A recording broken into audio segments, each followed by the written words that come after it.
Well, hello. Back for another one of my 21 days of using my voice and really just allowing things to come through as they're coming through. Um, I think our voice and our expression is such a powerful thing that is so underutilized by many of us. And I like to lead by example. So, like I said, I have made that commitment, which PS, if you are watching this video, I encourage you to make a similar commitment to yourself. Take the challenge and commit to 21 days of utilizing your voice, whether you're going live, whether you're recording video or audio. And sometimes it's just for you and just for yourself. Sometimes it's to be shared. It doesn't necessarily matter, but what I find is that when people actually start speaking, things come out that you didn't even necessarily know needed to. So, also, PS, the more you do it, the more you actually start to recognize the little nudges. The last recording that I did, I guess publishing-wise, I don't know if it's going to come in the same order, but was around intuition and our inner knowing and really trusting that. And it wasn't necessarily in relation to voice, but I also think that can be related so much to this. And for me, that's something that I've recognized in myself. And there's also times when I've very much just chosen to ignore the nudges or feel like I'm not ready or I don't know exactly what I'm going to say and it's not perfect yet. So then I just decide, oh, I'll wait till later, or I need to strategize that out before I speak it. But I say fuck that. Because I think so many of us are prone to doing that, and it then stops the things that need to come through and be said from oftentimes being said, because your unfiltered words, and not unfiltered from the perspective of just like ranting and raving and spewing out all of your trauma or the things that you are working through, which PS, you can do that too. That's more of the things that are for yourself. But yeah, I lost my train of thought there. Okay, so I'll come back to that. But really what had inspired me to come on today again was a nudge, and it was the nudge of why I love and hate human design. And I want to say that I'm talking about human design right now, but it also encompasses a lot of other things. So human design, gene keys, astrology, even like algorithmic driven behavioral and personality type things like the Enneagram or Myers-Briggs or DISC or any of the other things where you answer questions and it gives you stuff and it tells you about yourself. And I think that these tools are so insightful, and PS, I utilize a lot of them and a combination of them with my own clients and with myself, and I like to weave those in, but why I love and hate these tools at the same time is because oftentimes they can put you in a box. And I have seen this happen. I've seen it happen to myself, and I've seen it happen to others where, you look at this thing, you look at your chart, you look at this report of things that you filled out, and then you define yourself and your life by the things that it says, and then it just becomes like everything else, right? Like, I believe 100% that we are conditioned throughout our life, and this is where I do love human design, because it helps us to really come back to who we were born to be before the conditioning. But that being said, even that, if you're trying, and I'm using air quotes, which you can't see here, but trying to then figure out your design and fit yourself into it, it becomes its own box, and you condition yourself to think only within the confines of what someone else put out there. And even the founder of human design himself, had said that this is a framework, and that he fully expected, and he didn't use framework, I'm using that term myself, I guess he might have, I don't know, but basically like saying it's kind of open to other people's interpretation and your own interpretation. And Gene Keys, the same thing, the founder of that, Richard Rudd, has said, it's really a tool for contemplation and not something that you can fit yourself into. And I think a lot of people utilize human design when they find it, they're just fascinated and they're like, oh my God, that sounds exactly like me.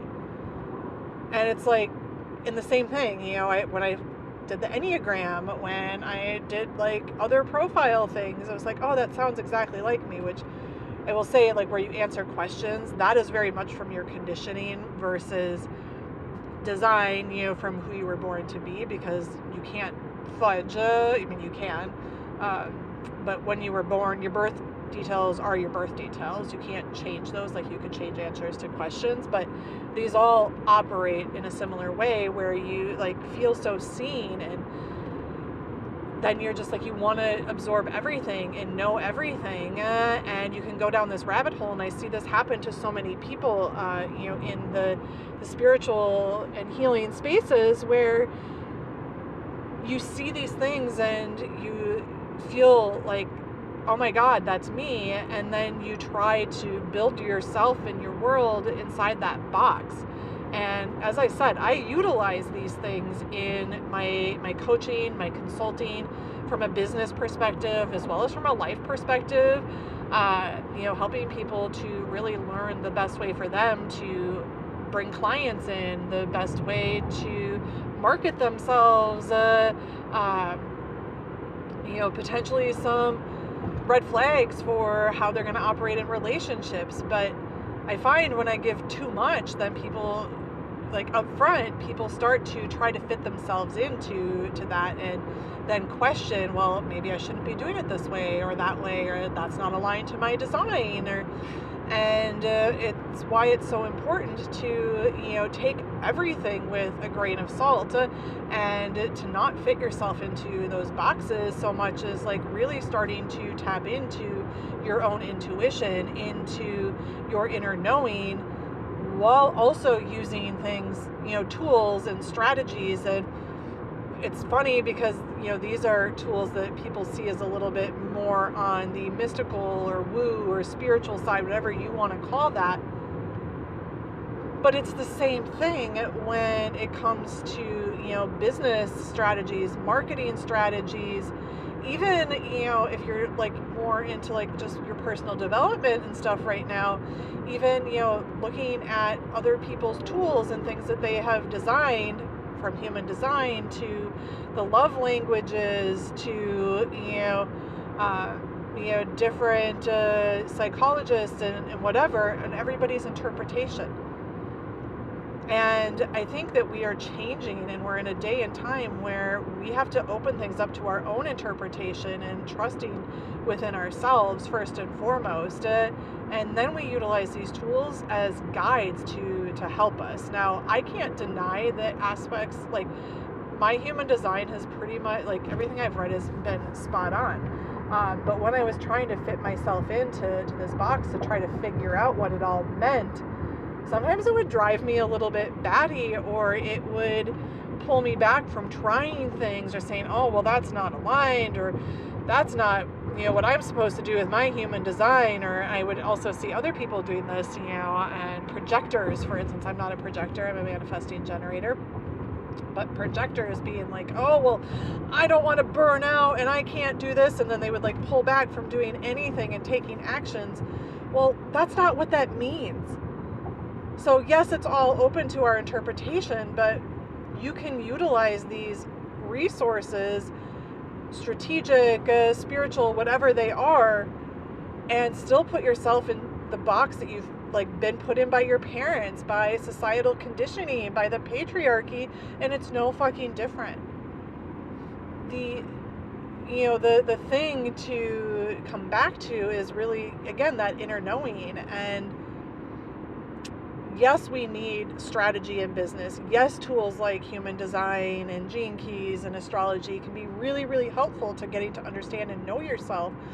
But when it comes down to it, if you don't know and trust yourself, if you don't know and trust your genius and what you innately have to offer to the world, to your clients, to your partner, to whoever, and aren't able to own that fully within yourself first, none of the other stuff matters, and it will just stop you from actually becoming all that you are here to become in this world. So I guess why I wanted to record this message today, again, is why I both love and hate human design, which is going to be the title of this video, or audio. Yeah, it's going to be on YouTube, so it'll be a mixture of both, I guess. So, is because the tools that are meant to help you, whether it is full on, like, again, mystical, spiritual, or whether it's strategic and structure and systems, will only help you to the point that you're willing to help yourself. And that comes from within. And nothing that you can do or say, nothing that you will utilize, that you will read, will change you if you don't know you first, if you don't own you first. And that is where this all begins. So yes, I love human design. Yes, I love astrology. Yes, I love, helping people to master their message and write really fucking amazing content and have powerful conversations. But it doesn't start from there. Those are tools that will help you to own who you are innately here to be, that will help you to be paid for doing work that you love, that will help you to really live in your joy all day, every day, and to build something that is sustainable long term. It starts with you. So, yeah, that is what I had to say for today, and that was what was coming through. And I just wanted to come on and share that message. If this is resonating for you, please subscribe to the channel so that you get notified. And I, really like to connect to the energy of the people that are coming in, that are resonating with that, because it also helps to steer me in terms of, just the collective of where the conversations need to go. So like the video, the audio, subscribe, comment below if this has resonated, claim your space, claim your power, drop an emoji, whatever you want to do that just is claiming that next step for you. And then if it really resonates and you are ready to own your power, to own your genius, to own your own fucking voice, and to do this in a way that, yes, might utilize some of these tools, but that really has you owning all of that for yourself, so that you will make more money, have more time, more flexibility, more ease on your terms, then send me a message me over on Facebook, LinkedIn, or you should be able to grab the email from the description in my channel. And I would love to speak with you further about how I can support you in that. And I have lots of great opportunities coming up right now, from retreats to VIP days, as well as some group and one-on-one stuff. So message me, and otherwise just subscribe, and we'll see you in the next one.